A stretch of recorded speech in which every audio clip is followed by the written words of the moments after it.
ubutaka bwa Ukraine ku kibuga cy'imirwano ku munsi wa 55 w'urugamba rukomeye. Abantu benshi bamaze kubona ibyakozwe n'igisirikare cy'Uburusiya ku butaka bw'iki gihugu. Misile zikomeye zirimo rokete karahabutaka zasandaje ibigo bya gisirikare by'indege by'igisirikare cya Ukraine ndetse n'abacancuro bari gufasha ubutaka bw'iki gihugu cya President Vladimir Zelensky. Ibitero byinshi by'indege byabaye mu burasirazuba, mu majyepfo ndetse no mu mujyi rwagati w'iki gihugu Kiev, ibyasize benshi bahatikiriye by'umwihariko ku Banyamerika ndetse n'Abongereza bari ku rugamba ku butaka bwa Ukraine bahuye n'akaga gakomeye nyuma y'uko President Vladimir Putin atanze itegeko rikomeye ryo guhita nabo bose yisi inkozi z'ibibi ziva mu muryango wo gutabarana bya gisirikare wa NATO. N'urugamba rwatangiye mu gitondo mu masaha 12 n'igice ahinabaza n'ubundi nk'izisanzwe zatangiye ziburira abaturage guhunga ibice bigomba kuraswamo n'igisirikare cy'Uburusiya cya President Vladimir Putin, ibitanga isura ikomeye ku gisirikare cy'Uburusiya kubera igihugu ba Ukraine, dore ko mu masasu yose iki gisirikare kijya kurasa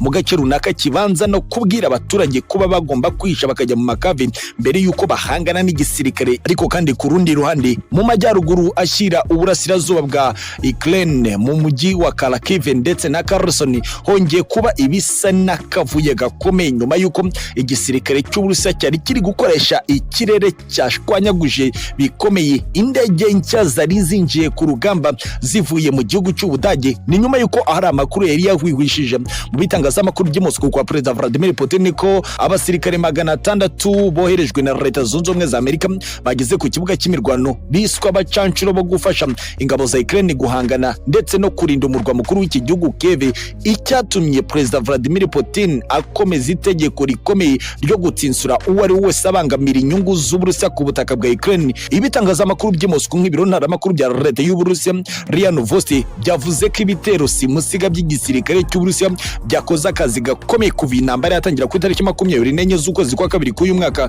Uyu munsi wa 55 w'intambara wafashwe nk'umunsi mubi cyane umaze kuba cyangwa se kugaragara mu mirwano. Ariko kandi mu murwa mukuru Kiev abacancuro b'Abanyachechenia, abo muri Belarusi, abo muri Wagner Group bava ku butaka bwa President Vladimir Putin mu Burusiya bakoze ibintu bikomeye. Bafashe bugwata abasirikare bagera kuri 91 b'Abanyamerika bari mu kigo giteranyirizwamo intwaro nto nini mu murwa mukuru Kiev. Ababo bari mu rwego rwo kwihutisha umugambi wa Leta Zunze Ubumwe za Amerika, Ubwongereza na Ukraine wo gukora ibishoboka byose intwaro zageze ku butaka bw'iki gihugu zigakoreshwa mu guhanura indege z'intambara z'Uburusiya ziri mu kirere cya Kiev mu majyaruguru ashyira uburasirazuba bw'uyu mujyi mukuru w'iki gihugu. Ariko kandi ku rundi ruhande abategetsi bakuru ku butaka bwa Ukraine bari hafi ya President Volodymyr Zelensky barimo baratakambira ibihugu by'amahanga ko bahamagara President Vladimir Putin akemera imishyikirano n'ibiganiro bigomba gusubukurirwa ku butaka bwa Turkiya kwa President Recep Tayyip Erdogan,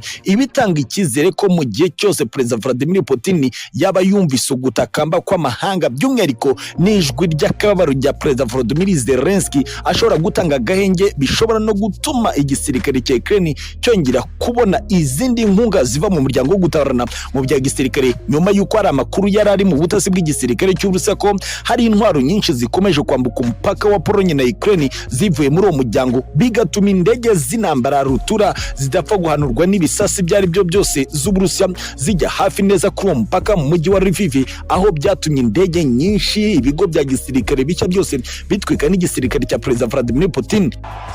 Niko kuri twatatse kandi ninjye wabitegetse. Ndashaka ko indege z'intambara mu gisirikare cyacu zisenye ibirindiro bishya byose birimo abasirikare bo muri NATO binjiye mu ntambara mu buryo bw'ibanga, ariko kandi zitanasize kwataka igisirikare cya Ukraine kiri mu burasirazuba muri Kharkiv, Kherson yewe na Lviv mu burengerazuba bwa Ukraine. Impamvu y'ibi byose, NATO yaradushotoye yinjira mu ntambara kandi abo banzi bacu boherereje Ukraine intwaro bisa naho babikoraga bashaka kutwataka. Ndizera ko indege zacu zikomeje kubikorana umuvuduko uhagije.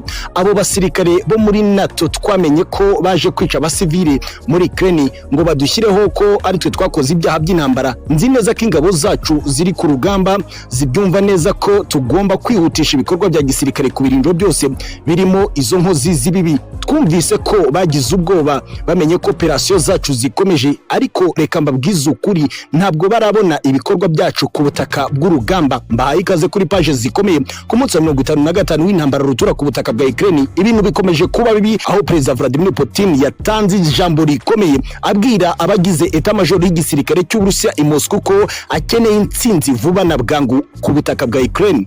Abategetsi ba Ukraine bavuze ko indege z'intambara z'Uburusiya zirimo kwitegura kumisha ibisasu bipima tone 5 ku ruganda rwa Azovstal ahacumbitse abasirikare ba nyuma ba Ukraine muri uwo mujyi wa Mariupol. Ni inkuru zikomeye ku mutekano, politiki na diplomasi mu rwego mpuzamahanga. Twinjiye ku butaka bwa Ukraine ku kibuga cy'imirwano ku munsi wa 55 w'intambara. Uburusiya bukomeje kumisha ibisasu bikomeye mu mujyi wa Mariupol mu majyepfo ashyira uburasirazuba bwa Ukraine. Uyu mujyi watuma kandi abasirikare babwo basoza iteme ryo ku butaka hagati y'umwigimbakirwa wa Crimea Uburusiya bwiyometse mu mwaka wa 2014 n'ingabo zishaka ubwigenge zishyigikiwe n'Uburusiya ziri mu turere zigaruriye mu burasirazuba bwa Ukraine. Gusa Perezida Vladimir Putin yatanze itegeko rikomeye ryo gutangira ibitero simusiga ku butaka bwa Ukraine. Ariko kandi ku rundi ruhande Perezida wa Ukraine Volodymyr Zelensky yavuze ko Uburusiya bwatangiye igitero kigamije gufata akarere ka Donbas ko mu burasirazuba bw'iki gihugu. Kuwa mbere twasoje Uburusiya bwasutse ibisasu ku mijyi bukoresheje za rokete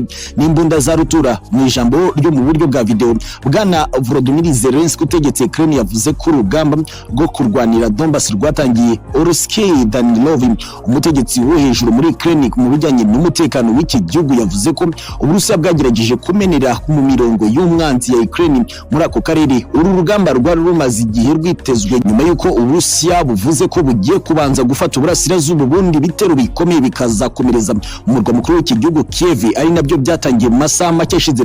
Mbere Uburusiya bwasaga nk'ubushaka gufata imijyi ikomeye ya Ukraine no gukuraho ubutegetsi buriho muri icyo gihugu. Ariko nyuma y'uko Uburusiya bwa Perezida Vladimir Putin bumaze kubona ko bwashegeshe bikomeye igisirikare cya Ukraine by'umwihariko mu murwa mukuru w'iki gihugu, abategetsi b'igisirikare b'Uburusiya bavuze ko intego z'ingenzi zo mu cyiciro cya mbere cy'igikorwa cya gisirikare cyabwo muri rusange zagezweho, kandi ko abasirikare b'Uburusiya bakuwe mu turere dukikije umurwa mukuru. Abo bategetsi ba gisirikare b'Uburusiya batangaje gahunda yo kwibanda ku kwerekeza igitero kwibohorwa ry'akarere ka Donbas gatuwe n'abavuga ururimi rw'Ikirusiya.